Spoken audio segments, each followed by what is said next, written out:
Hello, everyone.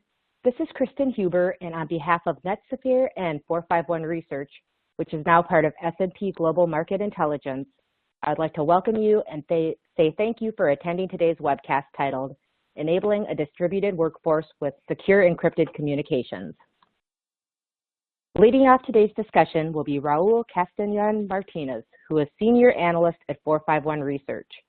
Joining Raul will be Anurag, who is President and CEO of NetSfere. Feel free to learn more about Raul and Anurag from their bio section on your screen. Just a few quick housekeeping items before we get started.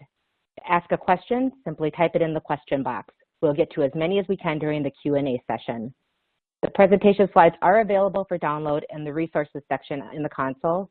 And finally, the on-demand version of the webinar will be available shortly after the live event concludes. And with that, I'll turn it over to Raul.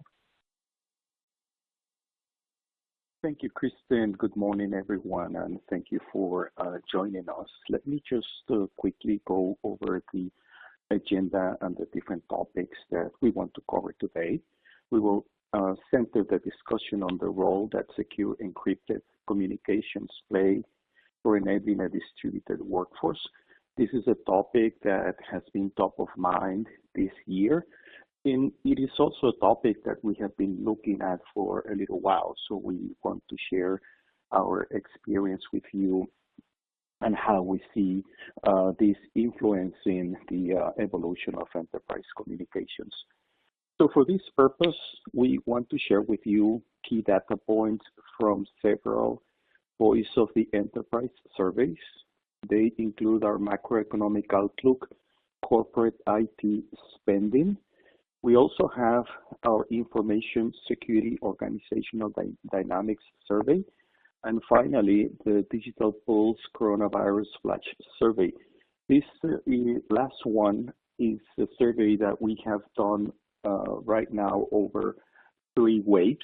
The latest one was in October, and there has been a very interesting evolution in terms of the initial response to where we are right now with organizations looking more towards the longer term and the implications this has for enterprise communications tools. And with this, the growing interest in secure encrypted communications. So with these data points, what we want to do is look at the impact of the pandemic on team collaboration. We all know that many of us are now working remotely, and this really changes drastically how organizations are managing their team collaboration and communications. So we want to highlight some of the key influences there. We also want to look at the challenges that all of these represents, including security. And we want to talk a little bit about encryption. Should encryption be a standard feature for enterprise collaboration? Which use cases should have mandatory encryption, and what the experience has been so far with other organizations that have started on this journey. And we want to frame this within the conversation of what we call Agile Collaboration. This is another trend that we have been following for several years, and we are seeing that it has become more and more relevant post-pandemic.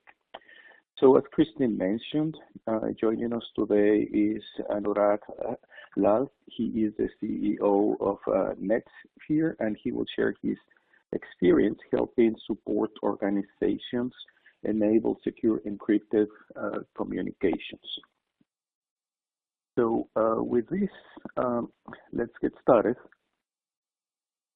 And what I could like to do first, I don't see the advancing, Kristen. Okay, there it is. Sorry about that. So what I would like to start with is just basically present a picture of what the current state of the work environment looks like. These are numbers that I'm sure all of you are familiar with, since we have been living with this for nearly 9 months now. The numbers that you see on the screen are key data points from our Digital Pulse Coronavirus Flash Survey from October 2020. So they're still very new. The survey was conducted between September 24 and October 9, and they basically tell a story that I'm sure is familiar to all of you. So there obviously has been a significant increase in remote working. And adding to that, organizations are beginning to plan a reduction in their office footprint. So basically that means more workers working from home.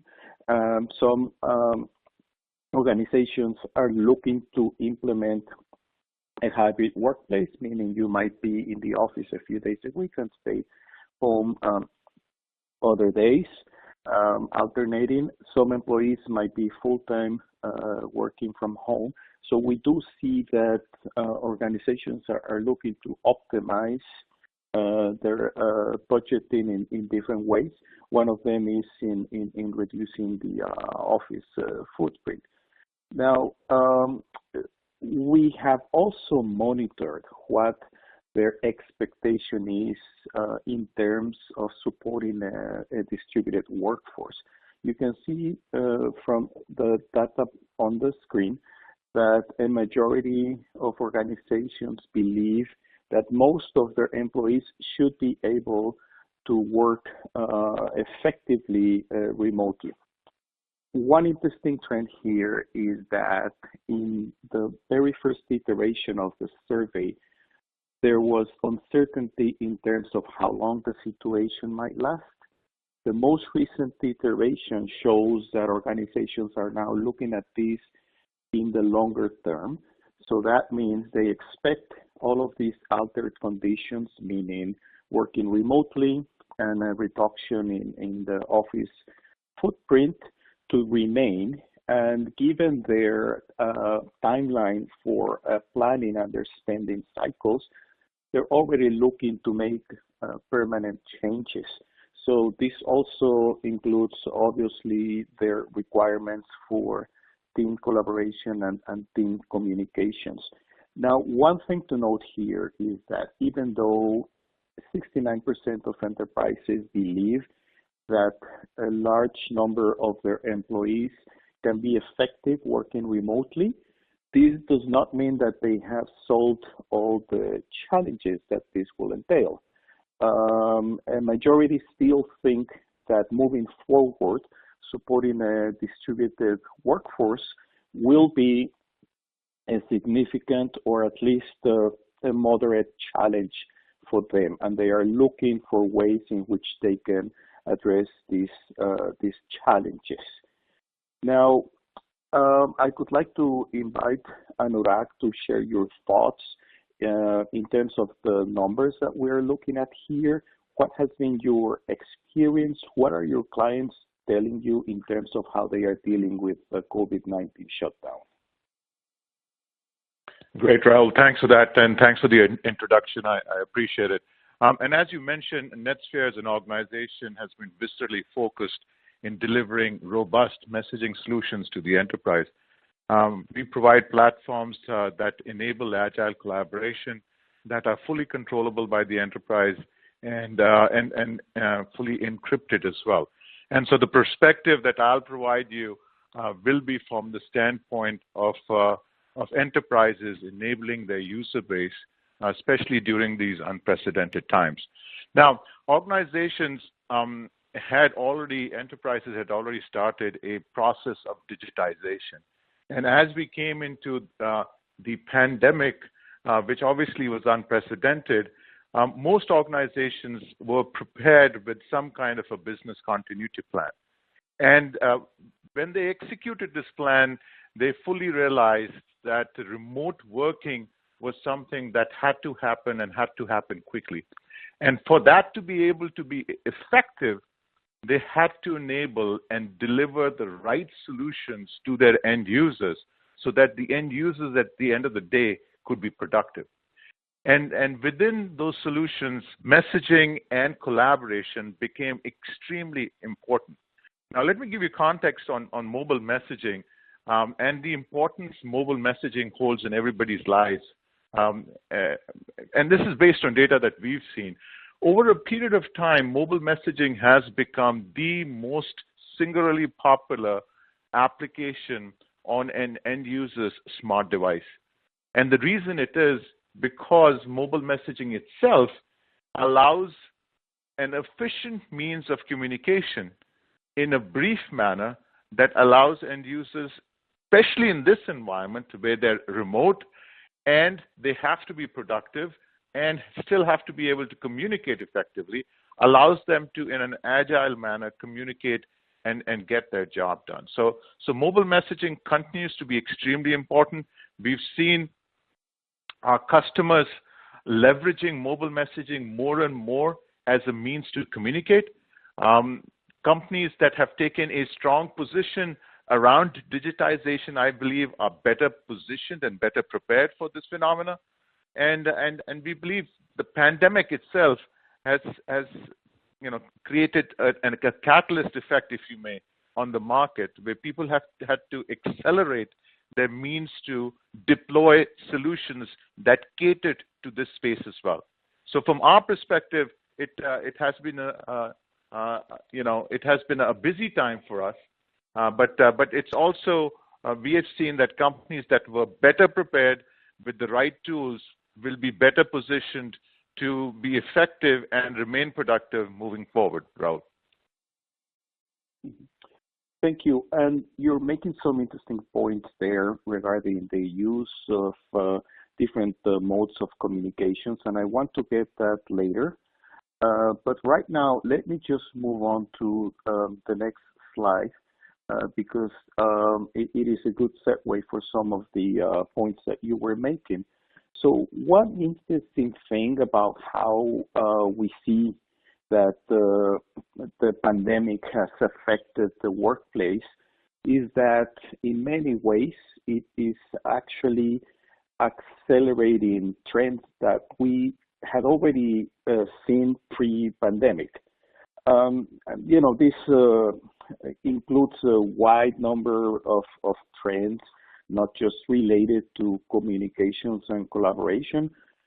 For example, when it comes to digital transformation initiatives, we are seeing that even if organizations are faced with tighter budgets and there is uncertainty and maybe some projects have been on hold, one of the items that is definitely not on hold, and actually we are seeing organizations accelerate their efforts, is digital transformation. And interestingly, some of the initiatives that we have seen with what we call digital transformation leaders, and in our surveys, I should clarify that these are the organizations that already have a formal digital transformation strategy in place and are actively digitizing their business processes, technologies, and services, in contrast to what we identify as the laggards, which might be in the process of evaluating but do not have a formal strategy yet. Some of the trends that we were noticing with the digital transformation leaders pre-pandemic precisely were that those modes of messaging that you are describing. Certainly messaging was at the top. I could also mention mobility. So mobile first was a key component for how digital transformation leaders engage their teams. I could also mention flexible work arrangements. This is something that has been a trend for several years.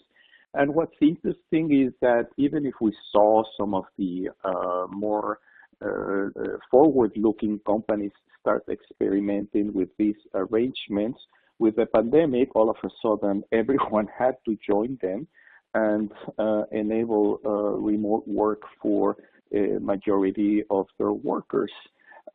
So we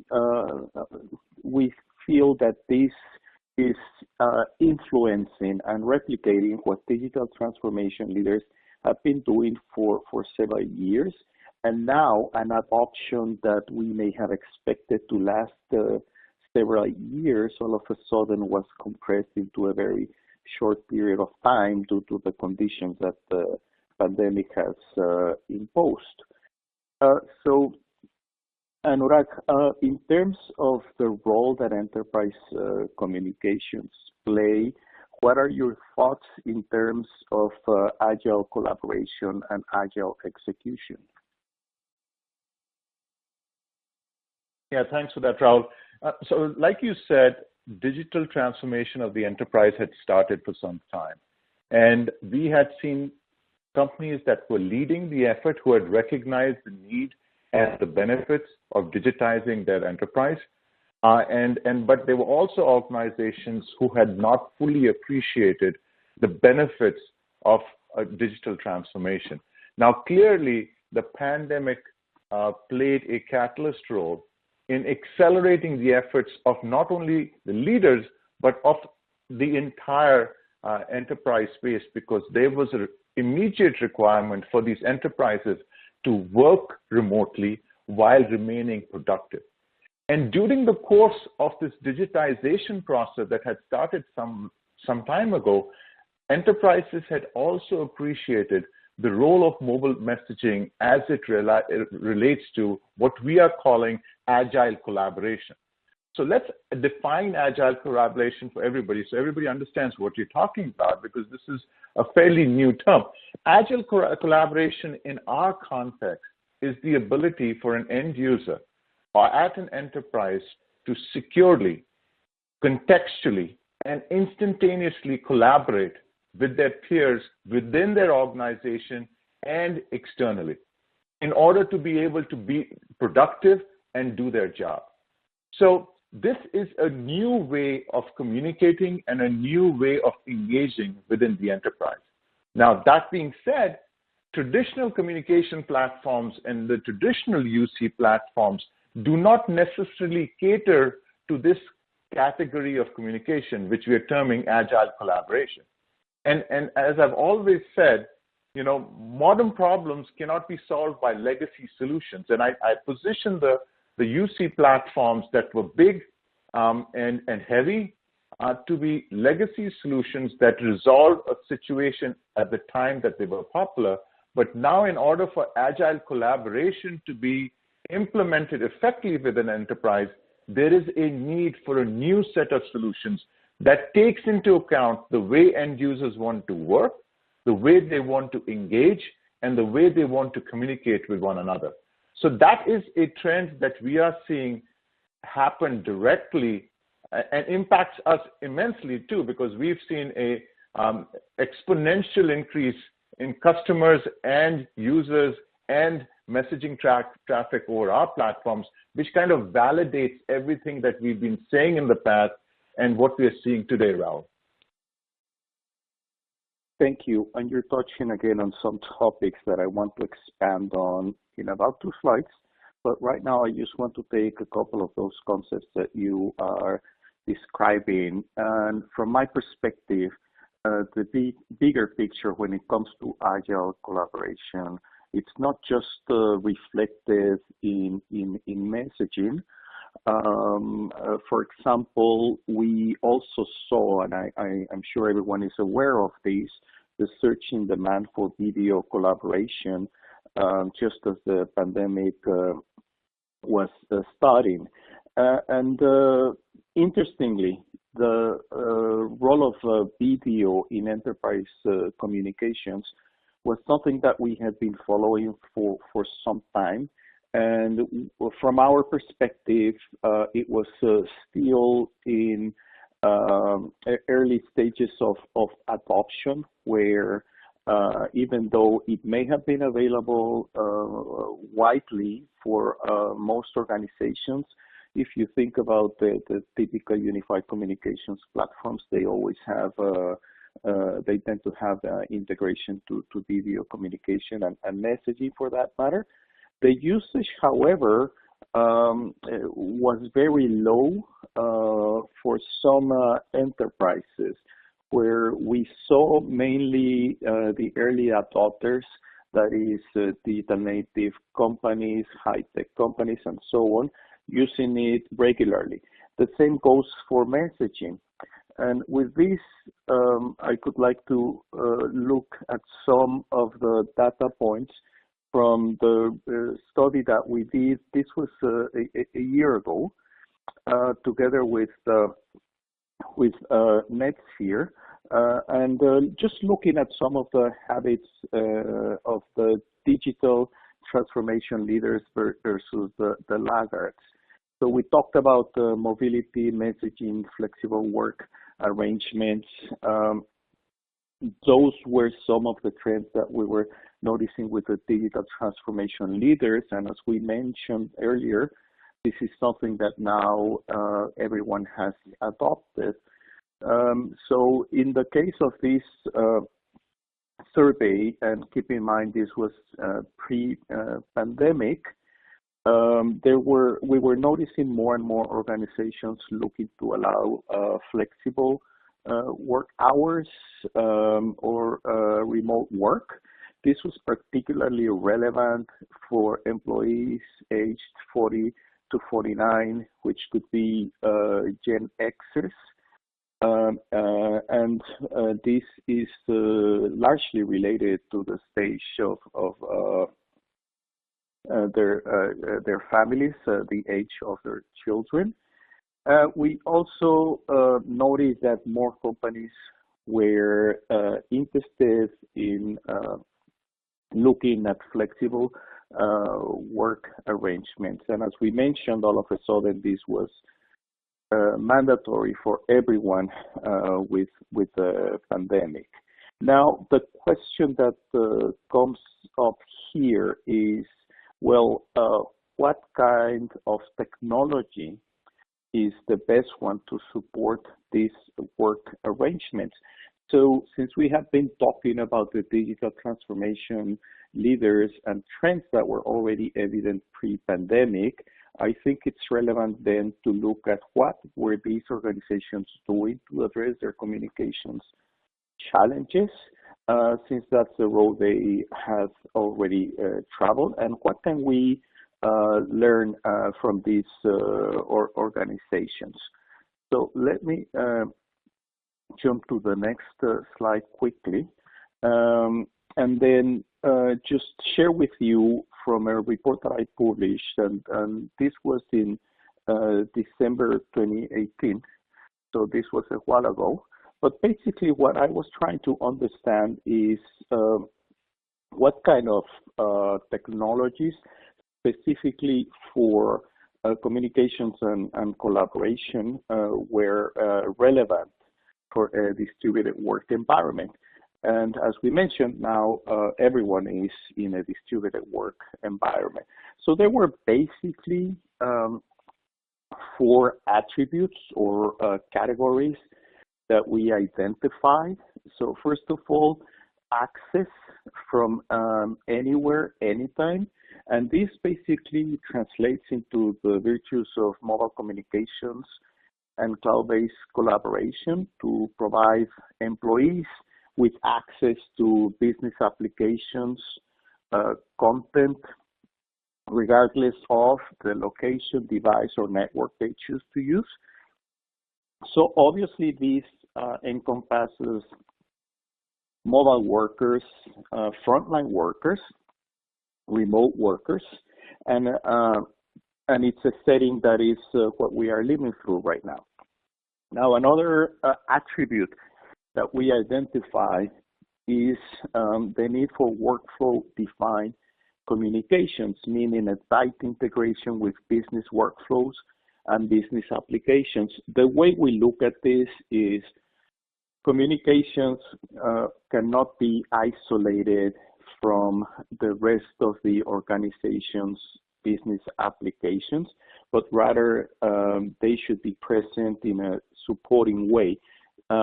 So we see less traffic in terms of isolated tools and more towards those tools that can be easily integrated into business workflows.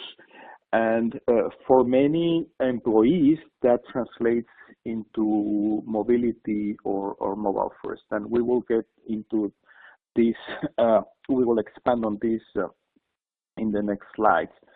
But let me just touch on the other two attributes, which is intelligent communications. And this is something that we have been also hearing about for several years, the use of artificial intelligence in the form of machine learning and natural language understanding to enable organizations to orchestrate interactions between employees and customers in real time. Now, keep in mind that the framework that we are looking at is very broad. So this will encompass all types of communications, internal, external, the role of unified communications, contact center, messaging, team collaboration tools. And we also included other tools such as intranet. And then finally, secure and compliant. So obviously, we're talking about the accessibility from anywhere, anytime. IT will require that communications be secure and compliant in order to enable a wide range of use cases. So we talked about mobile workers, remote workers, and frontline workers, which are actually a very interesting subset of workers, typically not included in the traditional business communication tools. So you don't see a contact center for frontline workers, for example, or you don't see unified communications for frontline workers. With some exceptions, I will say that some more forward-looking unified communications vendors are looking at this, but they're actually a minority. So one way we have seen business communications evolve is there has been a strong emphasis from traditional communications in terms of accessibility. So for example, many unified communications providers now include standard mobility features. There has also been an increased emphasis on workflow integration.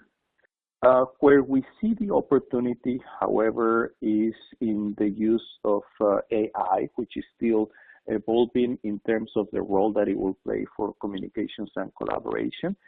And the last one, which from our perspective is very relevant, we had seen limited use, for example, of encryption. And that is a question that I have for Anurag, because even though everyone agrees that security is important, but until now, we have not really seen secure encrypted communications play an important or a relevant role when the conversation about enterprise communications comes up. So what are your thoughts on why this is happening, Anurag? Right. So, Raul, so let me start by just talking about a comment you made around video, and I'll frame that into the question that we talked about encryption as well. But I think you hit the nail on the head when you said video has been around for a while, but it was not effectively leveraged by the enterprise, because my belief is it was because of the way video was presented to the enterprise end user. It was always presented in a very heavy manner, And what end users were really looking for was the means to be able to instantaneously, contextually engage with video simply so as to be able to effectively do their job on a day-to-day basis. Now, we saw during the pandemic solutions come out that allowed end users to do some of that. And again, it leads into our recognition of agile collaboration as a very, very important realm in this current environment. It was always there, but it has now become that much more important. Now, the survey that we did with 451 Research a little while ago was really our means to understand what we always had believed. We believed that agile collaboration helped increase enterprise productivity, but we didn't have a quantifiable means to kind of establish that. And so what that survey actually allowed us to establish very effectively was quantify what that productivity increase was and how it impacted an enterprise. So we found an interesting data point, Raul, which you are familiar with, which was effectively that organizations that were digitizing and had recognized the need for an agile collaboration platform, including messaging, effectively saw a productivity gain that ranged from anywhere from 10 to 20%, which, if you actually do the math, is a huge number, which effectively makes a solution such as ours a no-brainer from a deployment perspective. So it goes from a nice-to-have to a must-have, especially in today's environment. Now, you look at the distributed work environment that you described, it is right on the money because that's the way we perceive the environment that we deliver solutions to. So our NetSfere platform has been developed as a mobile-first platform that's very simplistic, easy to deploy, accessible from anywhere.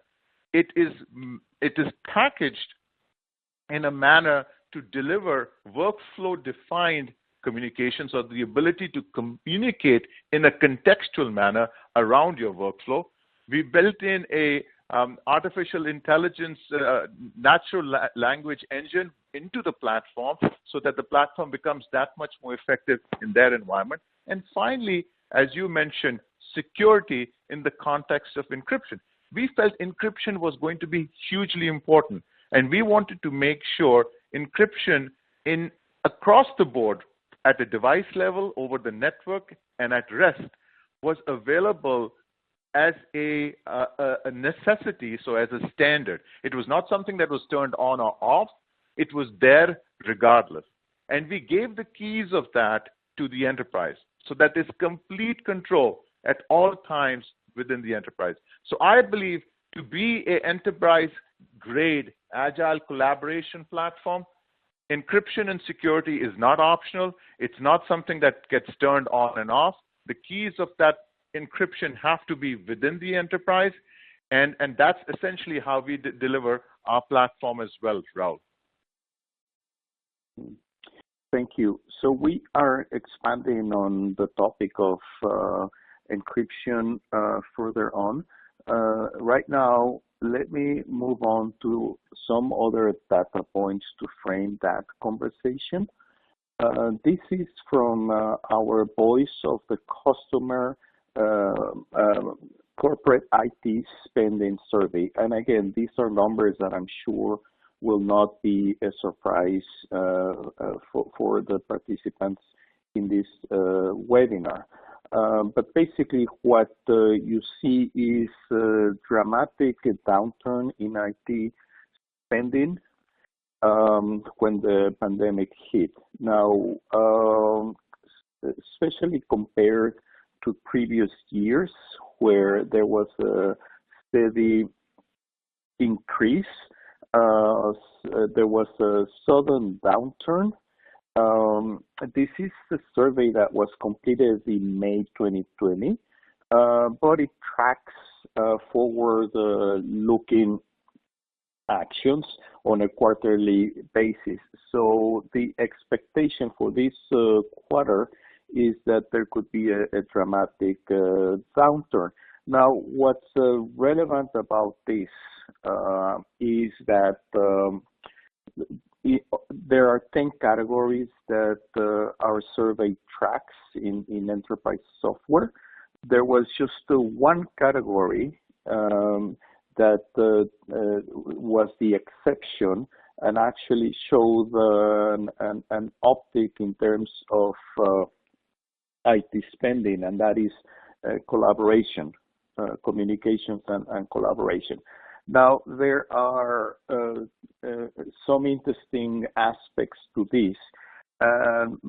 One is mainly in the initial days of the COVID-19 shutdown, as organizations were scrambling to address the requirements of supporting a distributed workforce, the number one concern for them was ensuring business continuity, and with this, business communications and collaboration was their number one priority. So even though they were holding back on other expenses, communications and collaboration remained the top priority. Now, let me show you what the other priorities were. So in addition to employee communications and collaboration, you had information security and adding bandwidth network capacity. Now, obviously, all of these are related to supporting a distributed workforce and the different challenges that come with it. And one of the ways in which we look at these and other data points from a survey are what are the challenges that still remain and that organizations are struggling with that still need some help with. So as you can see from the top down, secure communications remains a problem. One other relevant aspect to these data points that I want to highlight is that they are forward-looking. So the this survey, as I mentioned, was conducted in May, forward-looking to the next quarters, and we just completed another one that we're still sifting through the information. But we are seeing that organizations are now moving beyond that initial response and looking towards the longer term. In other words, what are the technologies that will support the work arrangements that they contemplate for the next two years and forward. And this includes certainly continued support for a distributed workforce, and this obviously at the top is secure communications and collaboration. So with these numbers in mind, Anurag, what are your thoughts in terms of the key challenges that organizations are facing for supporting a distributed workforce? So Raul, these numbers actually are in line with what we are seeing as well from our perspective, because as I mentioned to you, we've seen a tremendous increase in our user base as well as our customer base based on trends that you highlighted here, which are kind of validated by your survey. It means clearly collaboration is very, very important, especially in the context today. But we've also seen an interesting trend where there's certain verticals that had actually moved much more aggressively than others. We saw a huge uptake from the healthcare industry, and to kind of help facilitate the healthcare industry and do our part during the pandemic, we actually made our platform available free of charge to any healthcare organization that required it in order to be able to do their job more effectively. So we have been supporting that effort. We also saw other organizations that belong to verticals that had compliance requirements move very aggressively into this space, because not only did they have to keep their workforce productive, but compliance was something that became that much more important in the context of an entirely remote workforce.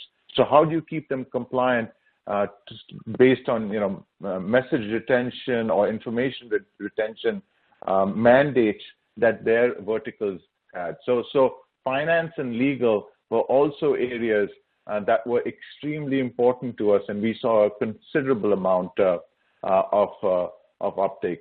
Now, the challenges for an enterprise as they go, and this is across the board without mentioning the verticals that we just talked about, challenges remain the same. In order to be able to equip a distributed workforce, enterprises have to firstly acknowledge that there remains a need where end users are looking to collaborate and to communicate very effectively by leveraging tools and means that are other than what they have traditionally been provided. And by that I mean, I'll just touch upon the advent of and the popularity of a platform like WhatsApp. And we see WhatsApp kind of filter its way into the enterprise and essentially compromise the enterprise because WhatsApp as a platform was never ever built for the enterprise, never enterprise grade. And we see many such examples of OTT apps kind of encroach into the enterprise. So the reason they're encroaching is consumers are bringing their consumer apps into the enterprise because the enterprise is effectively not providing them the solutions they need. So in order to do that, the enterprise have to acknowledge that end users have kind of voted their preference and said mobile messaging is a means of communication that works for us. It's instantaneous. It provides an instantaneous response. I think data is available that says a mobile message is typically responded to within 15 minutes of it being received, which is a much more higher response rate than a traditional email. It's light. The brevity of a mobile message allows them to communicate much more effectively. So let's acknowledge the fact that there has to be a mobile messaging-based solution deployed that also gives access to some of the agile collaboration tools and features required. So we believe the environment needs to ensure that whatever is deployed is first and foremost caters to the requirements of the end users, is mobile first and mobile friendly because that's where most of the communication is originating, is entirely controllable by the IT organization so they can mandate use and also ensure that information is being effectively protected. And finally, and most importantly, the platform has to be secure and encrypted. It cannot be an option. It cannot be a choice. It has to be secure and encrypted. So if you check mark all of those areas, you can effectively deploy and make available a good enterprise deployment of agile collaboration, Raul. Thank you. So let me take some of those points and get to the next slide. One issue that came up, this data is from our information security survey that was done from June 2 to July 20. And obviously the survey covers many other areas, but specifically when it comes to communications and security, you can see that secure collaboration still remains a top concern for IT decision makers.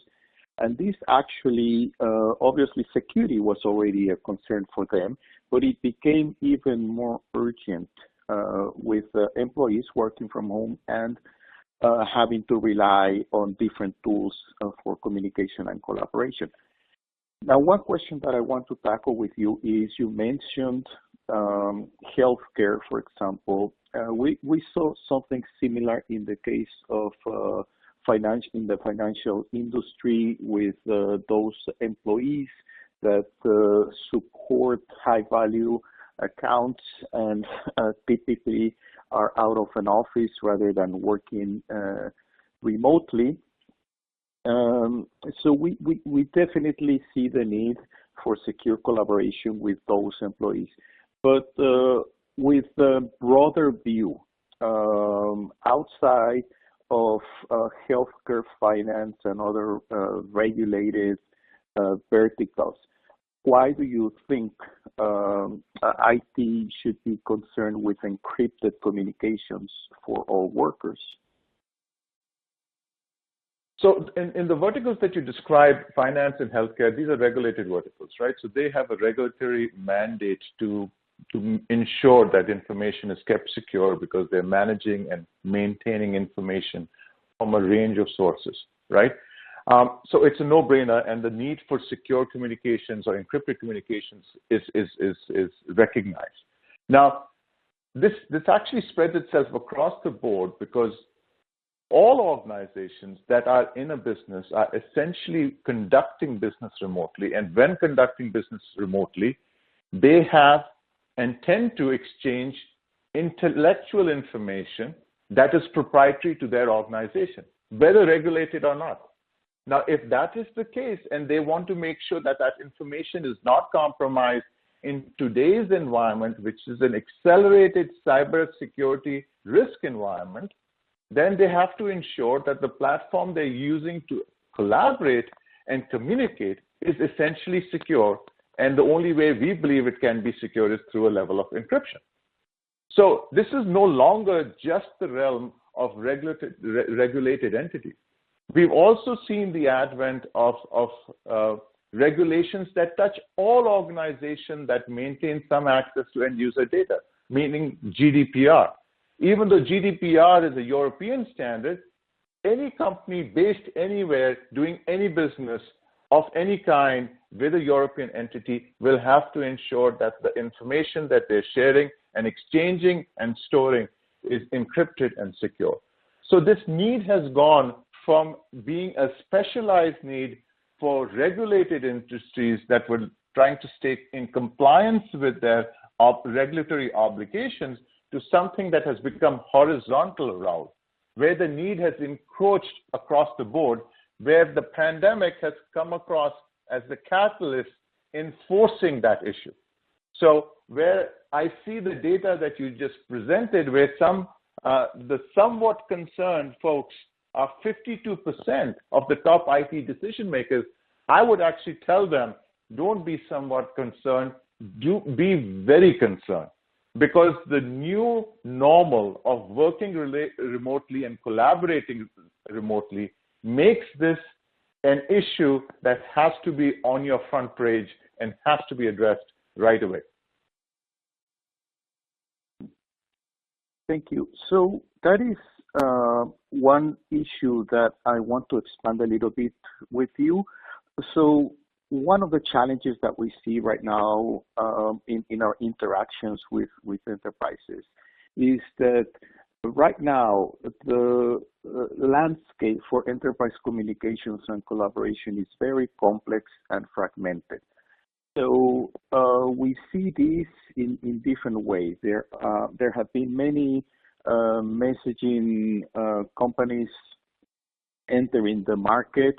We actually noticed a spike around 2010, and then many of them exiting. We noticed some of them were either acquired or in other cases they focus on specific verticals, for example. So there is a smaller number of vendors. Some of the acquisitions were by unified communications providers. Early on, RingCentral, and then later Google, Microsoft. So this does, I think, on one hand, make your point about the relevance of messaging for enterprise communications. However, one of the questions that we come across often is that if unified communications is already offering video and messaging, and we also have specialized communications, for example, many times IT or DevOps, they tend to have their own preference for different tools. And then we also mentioned that in the case of frontline workers, they also tend to have their own tools. On top of that, one thing that does keep coming up in our survey, and you mentioned it earlier, many employees are still using over-the-top applications like WhatsApp or their own SMS. So this presents a rather complex landscape for IT decision makers. So what could be your recommendation here?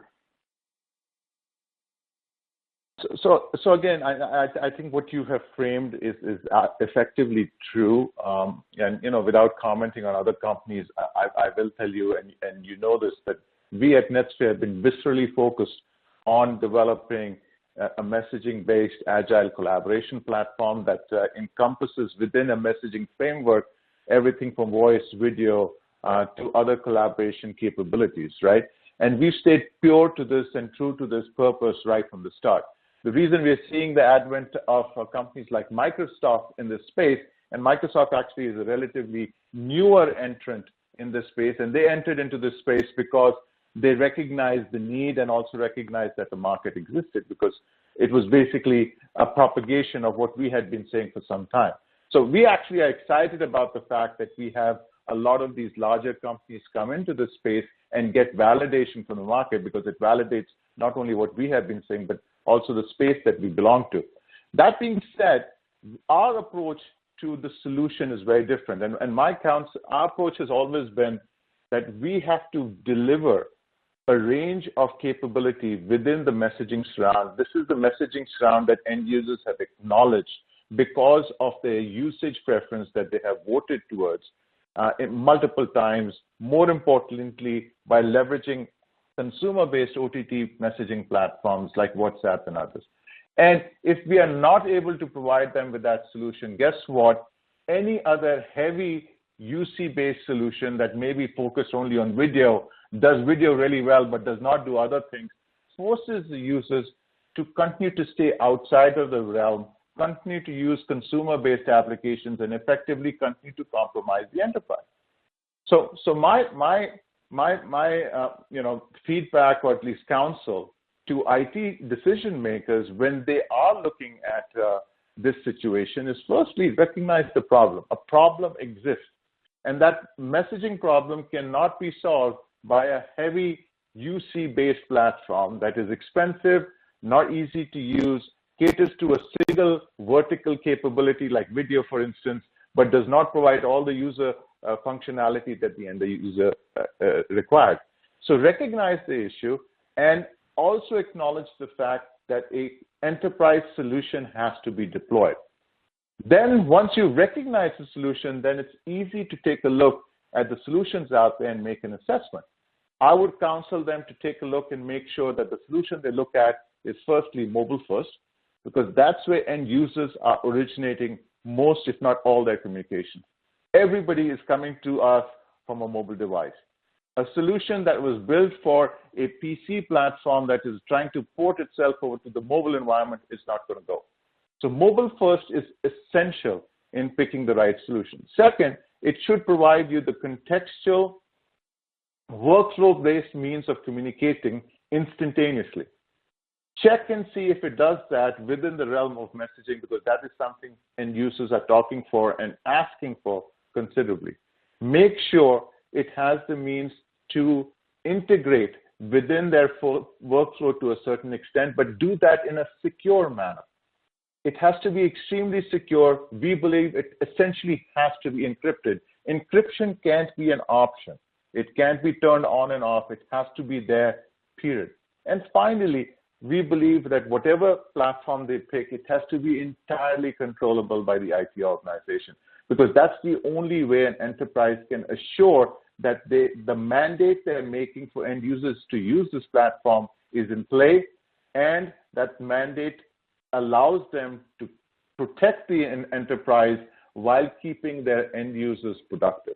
So again, to break it down, mobile first, has to be contextual, instantaneous communication, has to be workflow defined, has to be secure, encrypted, and entirely controllable by the IT organization.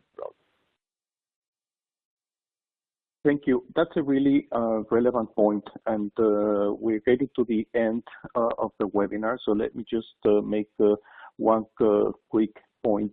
One thing that we have noticed with this transition to remote work, and again, another trend that we had seen emerging, was the mobile-first communications. So that became kind of a buzzword for a little while when many vendors were touting their mobility features. But we did notice that from the side of organizations, mobile-first became very relevant, not just because they were noticing the low usage of mobile features in some of their communications, and in some cases, and we did this with some surveys, but to give you an idea, typically for unified communications, and this was pre-pandemic, I should point out, the usage of mobile applications for UC was around 30%, which is very, very low. It was more common for employees, even if they were sitting at their own desks in their offices, to reach out for their mobile phone rather than their desk phone. So I think that's something very relevant that you are pointing out. And then finally, before I hand it over to Christine, any last thoughts regarding encrypted communications, Anurag? Yeah, so I think it's really important for the enterprise, like I said, throughout this webinar, to recognize the problem. This is not something we can run from. This is real. Otherwise, end users will find a way to get alternate solutions, thereby compromising the enterprise. So that is extremely important for them to recognize it. Second, when it comes to security and encryption, there can be no compromise. There can't be an environment where encryption can be turned on and turned off. There can absolutely not be a situation where we go down a solution that remains silent on encryption. And there cannot be a situation where encryption is thrown in as an afterthought or it's bolted on, saying, oops, we forgot encryption. Guess what? We need to put it in now, and we're going to do our best to make that happen. You have to look at solutions that are best of breed, that have been built on a pillar that revolves around encryption, and that encryption has to extend starting from the device. Because we talked about how important the mobile device is, that encryption has to extend from the device to the transport layer as information is being transported from point A to point B within the enterprise. And that encryption has to extend to information that's at rest within the cloud or within the servers to ensure complete end-to-end compliance and end-to-end security for the enterprise. Anything less than that essentially compromises the organization, puts it at greater risk, especially in today's pandemic environment where cybersecurity risks have increased exponentially. And you cannot afford to have your information sitting around on an unprotected device, on an unprotected network, and unprotected either on the cloud or at rest within your service. So look at this aspect of your solution very, very carefully. And also, finally, recognize that Agile Collaboration is here to stay. It's new. It's new because it provides instantaneous, contextual means to collaborate and communicate that directly impacts productivity. It's new because end users are demanding it. It's new because the workforce is changing. And as it changes, new solutions require, new products. And that's why we are excited about this space that we belong to, Raul, in the context of Agile communication and collaboration. Back to you. Thank you, Anurag. So we're running out of time. I just want to do a quick reminder. The slides are available for download as well as a report with more details on the different surveys and data points that we are sharing here. So everyone that is participating in this webinar can access that. And with this, I would like to thank everyone and hand it over to Christine. Great. Thank you so much, Raul and Anurag. That does conclude our webinar for today. And as another quick reminder, the on-demand version of this event will be available shortly. So on behalf of NetSfere and 451 Research, thank you for attending and have a great day.